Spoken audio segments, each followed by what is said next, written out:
सत्संगत जी, प्यार से कहना धन निरंकार जी। जयपुर के इस सत्संग में जहाँ कुछ समय से जो भी संदेश दिया जा रहा है वो चाहे भजन रूप हो, स्पीच रूप हो, कविता रूप हो, अन्य कोई और, कि ये जीवन मिला है इस प्रभु परमात्मा की प्राप्ति के लिए। ये प्रभु जो एक हर समय हमारे अंग संग है, ये पूरे ब्रह्मांड के कतरे कतरे में है, ये हर किसी इंसान में है। इसको एक देखने के लिए आवाज़ लगाई जा रही है कि ब्रह्म ज्ञान द्वारा इस परमात्मा को देख लो, ताकि जीवन जीते जी भी जो हर समय भक्ति में जीवन हो जाए और जीवन के बाद भी फिर कहाँ जाना है, ये आत्मा इसी से निकली, इसी में जाने की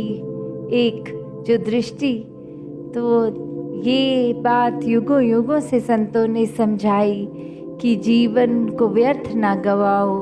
अपने आप को जहाँ इस प्रभु परमात्मा की प्राप्ति के बाद एक एक पल सुनहरा करके अपने अंदर भी जहाँ मानवीय गुणों से युक्त हो जाओ, वो गुण फिर उस तरह कोई सीखने की बात नहीं। जब जब इस परमात्मा से एक मन का रिश्ता गहरा होता है, स्वयं ही एक अच्छे गुण, अच्छी आदतों का प्रवेश हो जाता है। वो फिर कुछ समय रहने वाली नहीं, हर समय के लिए वो गुण एक जीवन में भर जाते हैं। दिल से हर एक का आदर, सत्कार, प्यार, एक भावना जो मन में करुणा, दया, एक दिल विशाल हो जाता है। तो कैसे फिर किसी में वो नज़रिया बचता नहीं कि हम ही श्रेष्ठ हैं, दूसरा किसी अन्य जाति पाति का है तो श्रेष्ठ नहीं है। नहीं, ये एक समान, ये समदृष्टि वाली नज़र ये आ जाती है जब परमात्मा को हर घट में देखा जाता है कि जो परमात्मा मुझ में है वही सामने वाले में भी है। तो हर कोई एक समान ही हुआ। कुछ ऊंच नीच के, कुछ एक धन दौलत के कारण अमीर गरीब, ये सभी इस परमात्मा के हैं। और भेदभाव करने वाली फिर ये दृष्टि खत्म हो जाती है, क्योंकि फिर ये नज़र हर समय इस परमात्मा को ही अंग संग भी देखती है, सब में भी देखती है। तो कैसे जीते जी खुद को जहाँ एक पूर्णता से मानव बन के जिया जा सकता है, और वो रास्ता सिर्फ ये परमात्मा कि जितना ज़्यादा एक आध्यात्मिक होकर इस परमात्मा को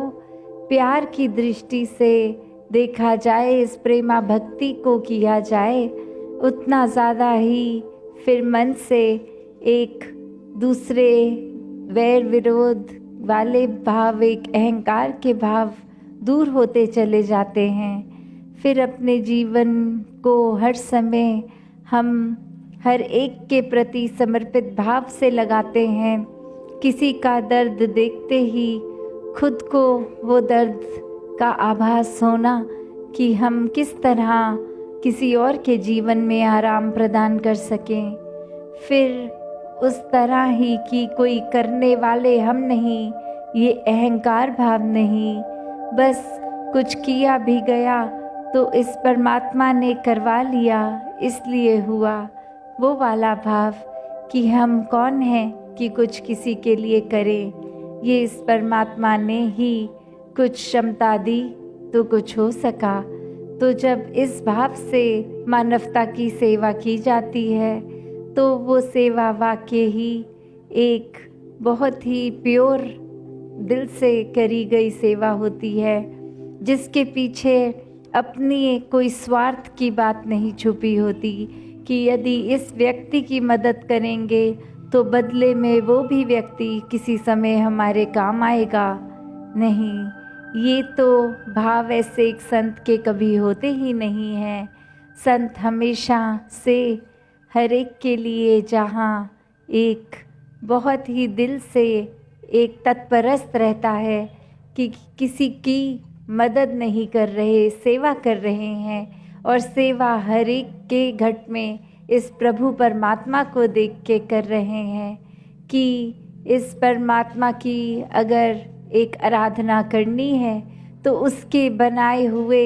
इन इंसानों के घट में उनकी सेवा की जाए। तो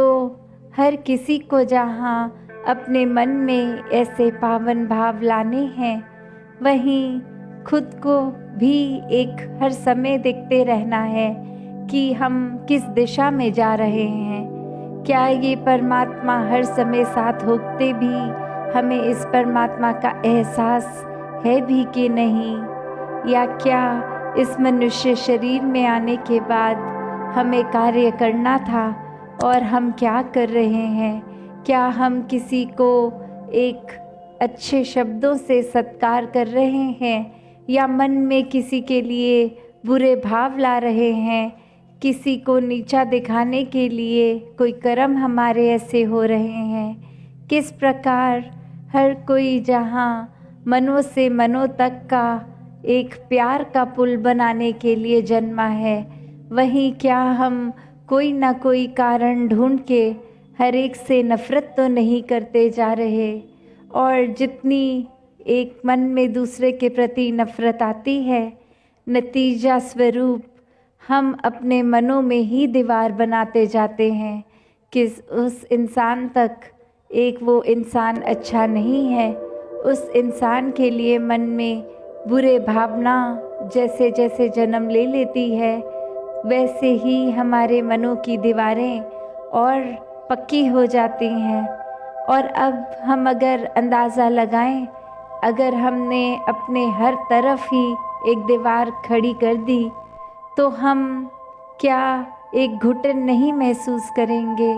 हमें तो ऐसे लगेगा कि इतने छोटे से दायरे में बंद हो गए हैं। जैसे उदाहरण, कोई व्यक्ति अगर किसी गुनाह करके जेल में होता है तो उसको ये महसूस होना कि एक घुटन भरी ज़िंदगी हो गई है। कहाँ पहले इस आज़ादी में, खुले आसमान में आराम से सांस लेते थे, अब चार दीवारी में ही बंद गए हैं। तो वही रूप हमने अपने दिल का ये दायरा छोटा कर लिया, हर एक के प्रति दीवारें बना बना कर खुद का ही एक कमरा छोटा कर लिया। तो वही दीवारें जब गिरा देते हैं तो एक बहुत ही नज़रिया विशाल बन जाता है। जब फिर बिना दीवार दूर तक जो दिखता है कि एक व्यक्ति से हमने नफ़रत नहीं करनी, किसी से भी, किसी का कोई किया काम अच्छा नहीं लगा तो उसके भी सल्यूशन है कि उससे नफ़रत करने की बजाय उसको समझा दिया जाए कि ये एक किया गया काम आपको आगे जीवन में ज़्यादा दूर तक नहीं ले जाएगा, क्योंकि ऐसा करके आप कई मनों को ठेस पहुंचा रहे हैं। या फिर अगर वो इंसान कुछ ऐसा है जिसको एक उस तरह पर्सनली बात नहीं करी जा सकती, तो फिर इस दातार से ही अरदास रहे कि वो अनजाने में क्या क्या व्यक्ति बोलता जा रहा है उसको अच्छी बुद्धि दो, उसको एक समझ बख्श के कि इस इंसान को ये समझ आ जाए कि उसके ये शब्द, ये भावना उसके पतन का कारण बन रही हैं। लोगों के दिलों को दुखाने की बात वो इंसान कर रहा है। तो कैसे एक चीज़ अगर सामने आई तो हमारा रिएक्शन क्या हुआ? वो एक दिल से नफ़रत की बजाय एक उसके लिए भी एक अच्छे रास्ते की ओर जाने वाले भाव मन में उन एक पन पे, ना कि ये व्यक्ति तो ऐसा करता है, हमने इससे बोलचाल ख़त्म कर देना है, इसके कर्म, इसके बोल तो ऐसे हैं, हमने अब इसकी तरफ देखना तक नहीं है। तो भाव क्या? भक्तों ने तो हर समय यही सिखाया है कि हर किसी की गलती अगर है भी तो उसको प्रयत्न हमने करना है कि उस व्यक्ति के जीवन से वो गलती खत्म हो जाए, ना कि उस व्यक्ति के लिए मन हमारा ऐसा कि नहीं वो व्यक्ति को ही नकार दें। एक प्यार की भावना जब मन में होगी तो हर कोई अपना लगेगा, और यही बात हमने भी कर्म रूप में करनी है कि एक जो बात होती है कि हर एक को आदर सम्मान रिस्पेक्ट देना है, तो वो रिस्पेक्ट क्या है? सिर्फ वो बात नहीं कि कोई घर आया उसको प्यार से सोफे पे बिठा के एक चाय पानी दे दिया तो बस उसकी इज्जत हो गई। नहीं, वो घर में प्रवेश करके हमारे भाव क्या हैं कि ये व्यक्ति इस समय आ गया है, हमें तो कोई ज़रूरी काम से जाना था, मन में तो कुछ ऐसे भाव चल रहे होंगे और बाहर से मुस्कुराकर उसको हम घर में एक कह रहे होंगे कि स्वागत है आपका। तो ये भाव हम अपने मन में कैसे दो भावों को एक दर्शा रहे हैं कि मन तो नहीं चाहता वो व्यक्ति घर आए, और दिखावा हमारा कि उसको मुस्कुरा कर भी मिल रहे हैं, उसके मुंह में कह रहे हैं कि आप आए बहुत अच्छा लगा। तो ये मन से भाव नहीं, वो सत्कार का भाव कि चाहे ज़रूरी काम हो ना हो, कोई आए तो उनकी दिल से सेवा करनी, वो सच्चा सत्कार हुआ। किसी को एक सड़क पे भी अनजान व्यक्ति को भी अगर मिले, कुछ लग रहा है कि कोई दिक्कत है, तो उसको एक किस तरह से कि गर्मी से शायद प्यासे हैं या जो भी कारण रहा, किसी की एक हमारे साथ वो वाकफियत है कि नहीं, जानते हैं कि नहीं, वो महत्वता बात नहीं रखती। वो ये रखती है कि सामने वाला भी इंसान है, हम भी, तो ये इंसानियत के नाते कैसे। अक्सर सत्संग में भी हम आते हैं तो वही बात होती है कि हर एक को पहल दो। एक जब सत्संग खत्म तो हर ये नहीं बात रहे कि हम ही भाग के पहले एक कतारों में लगें और अपने घर की ओर रवाना हों। नहीं, खड़े होके भी दूसरे को पहले, एक कि आप पहले जाइए, वो वाले भाव कि सिर्फ ये किताबी बातें नहीं, जब तक जीवन में उसको प्रैक्टिकल करके नहीं जिएंगे तब तक वो बात तो सिर्फ शब्द ही बन के रह जाएगी। कैसे अपने जीवन में हर एक ने जहाँ ये प्रयत्न करना है कि खुद पहले मानवीय गुणों से युक्त हों और फिर एक दूसरों का भी जीवन, जो संतों के भाव रहे हैं कि ये ब्रह्म ज्ञान प्राप्त करके इस प्रभु परमात्मा की प्राप्ति होने के बाद हमारा जीवन कैसे सरल बन गया, कैसे सहज बन गया, मन स्थिर हो गया, और वही भाव दूसरे के भी मन में एक ये रोशनी पहुँचे, तो फिर उसके लिए पहले अपने मन वचन कर्म, ये बोल, ये भाव, ये कर्म उस दिशा में हों जो हमें एक नेकी का रास्ता अपनाया हुआ हो, और फिर ही तो कोई हमारे कर्म देख के वो प्रभावित होकर जानना चाहेगा कि इस तरह से इतने सुलझे हुए ये व्यक्ति आप कैसे हैं। तो बात वही, ये बोल बोल के कोई हमें मिशन का प्रचार नहीं करना कि हम निरंकारी मिशन से जुड़े हैं। नहीं, ये तो हमारे कर्म ही होने चाहिए जो हर किसी को फिर पूछने के लिए मजबूर करें कि आपका जीवन हमारे जीवन से इतना अलग कैसे है। हमारे जीवन में भी वही स्थिति आती है, एक उतार चढ़ाव रहते हैं, आपके जीवन में भी रहते हैं, पर किस तरह किसी भी एक स्थिति में आप एक समान कैसे रहते हैं। एक पीड़ा दुख के समय आपका मन पीड़ित क्यों नहीं होता। तो जब ऐसे भाव एक संतों के मन में होते हैं तो हर एक तक वो सुख चैन अमन पहुँचाने के भाव बन जाते हैं कि इस तरह सिर्फ जीते जी ये कोई दुनियावी सुख लेने के लिए नहीं, इस परम पिता परमात्मा के साथ जुड़ने के का जो अर्थ है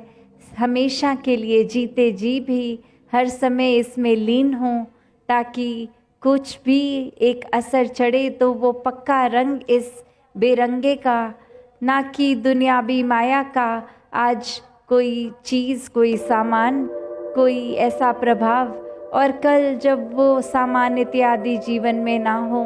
तो मन फीका फीका महसूस करे, तो ये परमात्मा का पक्का रंग हर समय चढ़ा रहे। और ये फिर वही भक्ति का रंग होता है जो एक मीराबाई के जीवन में था कि कुछ भी हो ये मन झूमता रहता है। कबीरदास जी का जीवन, किसी अन्य संत का एक जीवन पकड़ लें तो उनके जीवन में एक जो समान बात है वो यही है कि उनको एक अपना मन का नाता उन्होंने परमात्मा से जोड़ा, इसलिए नहीं कि कोई दिखावा मात्र था, नहीं, वो एक सच्चे भाव से जुड़े। उन्होंने ये नहीं देखा कि और किसी का रंग चढ़ा हुआ है दातार का उनके मन में कि नहीं, अपनी भक्ति को उन्होंने स्वयं किया, किसी की देखा देखी कोई कॉपी नहीं किया। वो ही बात कि हम भी अगर आके सिर्फ इसलिए सत्संग से जुड़ें कि किसी व्यक्ति को जानते हैं जिनका जीवन अच्छा है, जिनके जीवन में दुख तकलीफ नहीं है, तो हम सोचें क्योंकि ये सत्संग कर रहे हैं इसलिए ऐसा हो रहा है। नहीं, उस व्यक्ति के भी जीवन में दुख तकलीफ तो होगी, पर वो परमात्मा के साथ जुड़कर उस तकलीफ को तकलीफ की तरह नहीं देख रहा, वो उस समय भी शुक्राने भाव में जुड़ रहा है। तो अगर सत्संग से जुड़े भी